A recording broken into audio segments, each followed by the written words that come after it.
علیکم، کیسے ہیں آپ سب؟ امید ہے کہ خیریت سے ہوں گے۔ ویلکم ٹو اندر ولاگ۔ آج سنڈے ہے لیکن ہمارے گھر کی روٹین ہے کہ سب اٹھ جاتے ہیں جلدی، تو سنڈے والے دن بھی سب عام روٹین سے اٹھ جاتے ہیں 8 بجے، کیونکہ یہاں پہ گیس کا بھی مسئلہ ہے تو 9 بجے تک گیس چلی جاتی ہے، تو گیس جانے سے پہلے ناشتہ کرنا ہوتا ہے سب نے۔ ابھی میں ناشتہ بنا ہی رہی تھی اور محمد اٹھ گیا تھا۔ خیر میرا ناشتہ آلموسٹ بن ہی گیا تھا، تو میرا انڈا رہ گیا تھا بنانے والا، گیس جانے کا بھی ٹائم ہو گیا تھا۔ کبھی کبھی اپنے گھر میں گزارا ہوا اتوار بہت یاد آتا ہے۔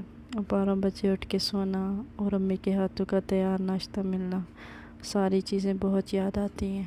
شادی کے بعد کتنی زندگی چینج ہو جاتی ہے۔ لوگ کہتے ہیں لڑکی کی زندگی کیا چینج ہوتی ہے، اس گھر میں بھی کام کرنا ہوتا ہے اور اس گھر میں بھی آ کے کام کرنا ہوتا ہے۔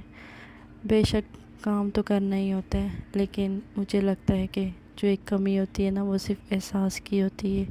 جب ہم اپنی ماں کے گھر میں کام کرتے ہیں تو وہ ہمارا کتنا احساس کرتی ہے کہ بس کر دو، چھوڑ دو، تھک گئی ہو، بعد میں کر لینا۔ حالانکہ وہ جانتی ہے کہ یہ سب ہم نہیں کرنا ہے، لیکن اس کے اندر ایک احساس ہوتا ہے جو انسان سنتا ہے تو اس کو اچھا لگتا ہے کہ ہاں میری فکر کرنے والا کوئی ہے۔ یہ تو سچ ہے کہ ماں سے زیادہ اس دنیا میں آپ کو کوئی پیار نہیں کرتا، اور یہ حقیقت ہے جسے ہم جھٹلا نہیں سکتے۔ خیر ناشتہ وغیرہ میں نے بنا دیا تھا، اس کے بعد سارے برتن بھی دھو دیے تھے۔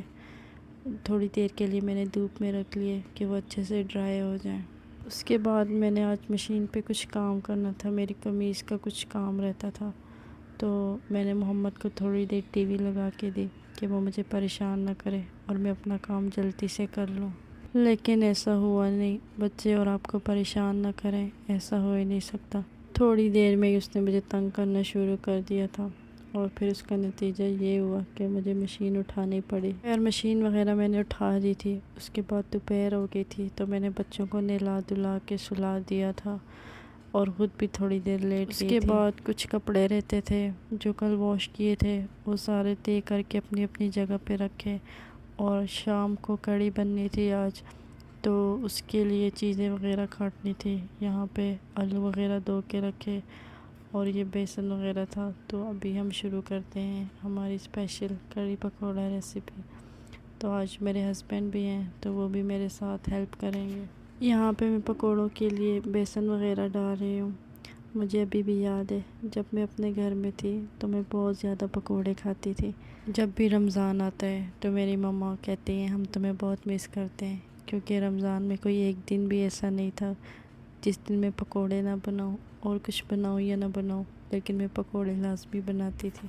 اور یہاں پہ مغرب کی نماز کا ٹائم ہو گیا تھا، تو میں اپنے ہسبینڈ سے کہہ رہی تھی آپ جب تک آلو پیاز کاٹ لیں میں نماز پڑھ کے آتی ہوں، تو وہ یہاں پہ آلو پیاز کاٹ رہے تھے۔ نماز پڑھ لی تھی میں نے اور اس کے بعد میں پھر کچن میں آ گئی تھی۔ ویسے پتہ نہیں ایک میتھ ہے یا سچ ہے مجھے پتہ نہیں، لیکن اکثر ہوا ہے ایسے 1-2 دفعہ، مطلب جب بھی کڑھی بنا رہے ہو اس کی جو لسی ہوتی ہے جب بھی میں اس میں چمچ چلاتی ہوں تو وہ پھٹ جاتی ہے۔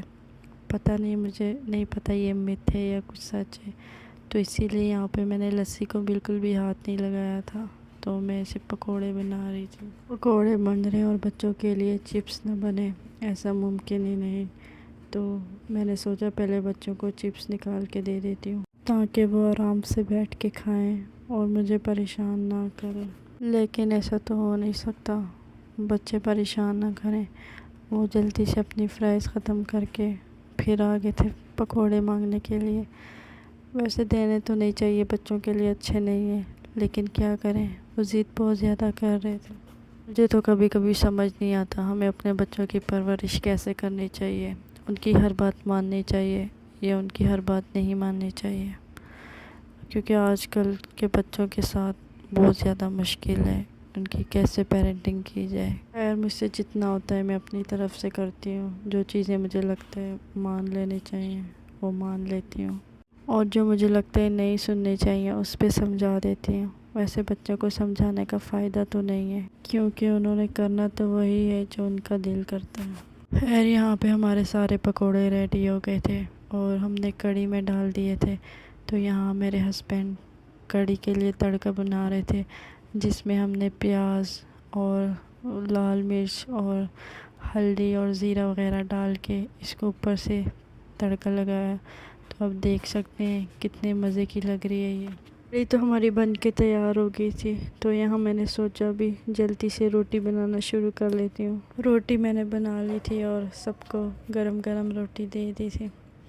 بس یہی ایک ہاؤس وائف کی زندگی، صبح اٹھ کے وہ دوسروں کے لیے جیتی ہے، اپنے بچوں کے لیے، اپنے گھر والوں کے لیے، ان کی خدمت میں لگی رہتی ہے پورا دن۔ بس آج دل تھوڑا اداس تھا، اسی لیے مجھے لگتا ہے میں نے کچھ زیادہ ہی سنجیدہ باتیں کر لی ہیں۔ خیر کھانا وغیرہ بنا لیا تھا اور یہاں پہ میں نے اپنے لیے سالن ڈال لیا تھا اور ساتھ ہی دودھ بوائل کرنے کے لیے رکھ لیا تھا۔ بس یہی تھی میری آج کی روٹین، صبح سے شام تک جو بھی کیا۔ اگر ویڈیو پسند آئی ہو تو لائک اینڈ سبسکرائب کرنا نہ بھولیے۔